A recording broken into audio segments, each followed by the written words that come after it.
Kinship marriages, there are certain areas of Islamic law where certain people within the family or within the extended family are forbidden to you to marry.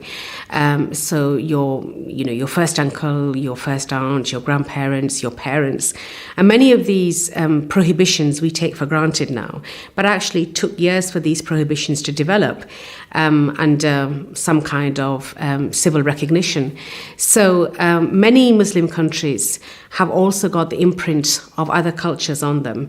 And where these cultures intermarried between cousins, that has also come into Islamic culture as well.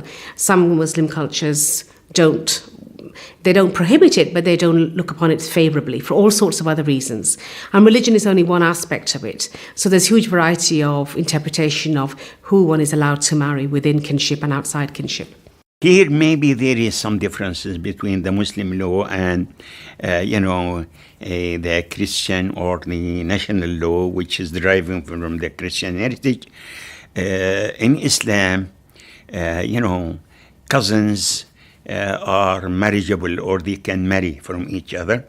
It is not the case in some Western culture. I don't know whether the first cousin are capable or allowed to get married to each other. But however, from the Muslim point of view, the cousins are allowed to get married to each other.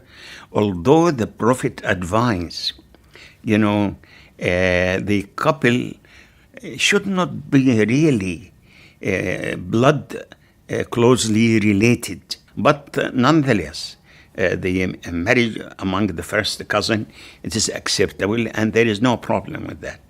On the legal ground, as to the kinship, marriages, there is something which is there is no prohibition between cousins. There is no prohibition doesn't mean that it's promoted and this is the only way you have to think. It's the best when you get married is to open to other families and other realities. It could happen that your cousin, and it's not, in fact, legally speaking, is not prohibited, and this is why we see this in many Islamic families. Now the problem is not that, it's deeper than that. Is that we have this kind of thing because the people are so scary about opening up to the society that say, okay, let us organize everything within the family, and it's the way to trust, the fathers and the mothers because we know them. It's my brother, it's my sister. And I think that it's out of, this, troubled perception of the world and this fear towards the society, that we are going back to the countries of origin, getting a woman or getting a man, and say, okay.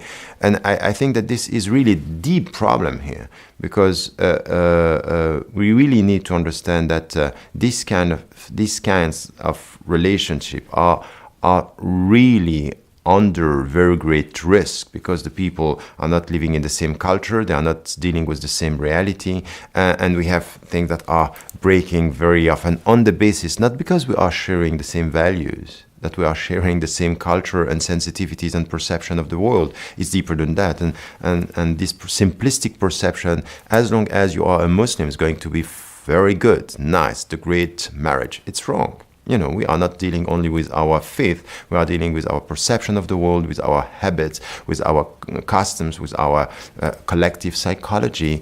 And even if we are coming from the same family, coming from the same family but not from the same culture is in fact really difficult to deal with.